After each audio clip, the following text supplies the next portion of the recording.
So we're continuing on with Unit 5.14. This is Part 2. Art often reflects the religious beliefs and traditional customs of a culture. In China, the Yungan grottos were Buddhist retreats for monks and places for travelers to worship. The caves are dedicated to the Buddha, and the sculptures of him have a meditative pose. In India, artists created sculptures of the Hindu god Shiva Nataraja.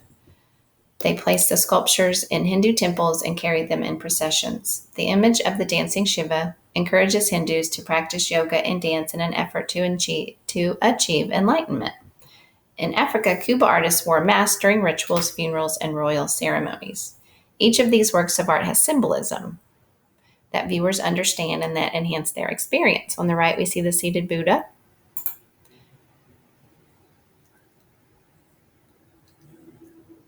We see the Shiva, Nataraja, and we see the Kuba mask. Artists of every culture have a unique way of representing the human form. For some, the goal is lifelike depiction. For others, it's an idealized vision of beauty. Some artists closely observe the human form and sculpt it with accurate proportion. Others manipulate proportion to create a desired mood or message.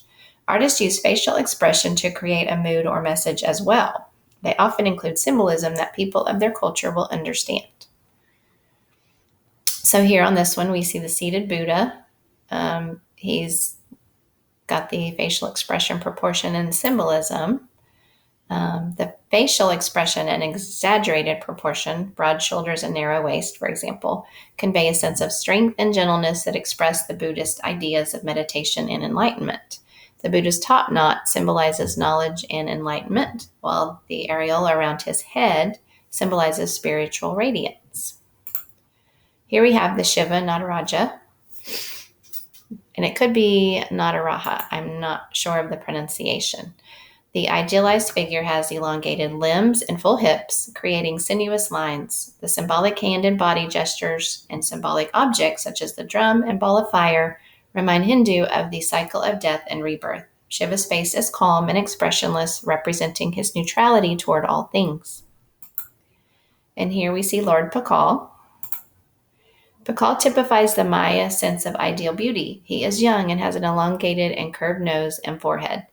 The headdress with maize leaves and upswept hair resembling maize silk and leaves symbolizes the Maya view that leaders were associated with the maize god. Here we see the Yoruba portrait sculpture.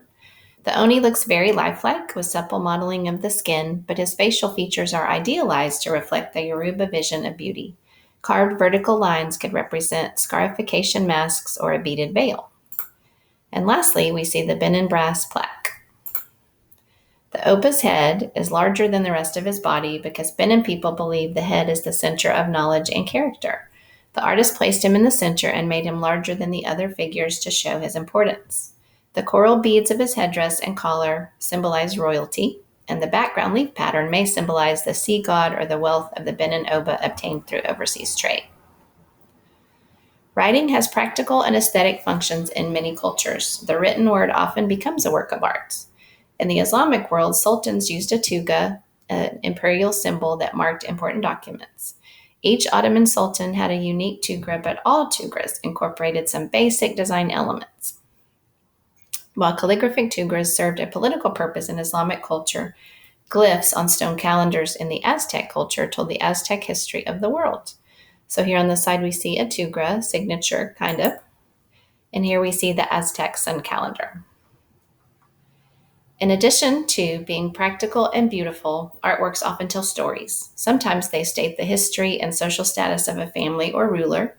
They may illustrate the adventures of important figures in the culture's history. They may also show events in nature, such as the changing of the seasons.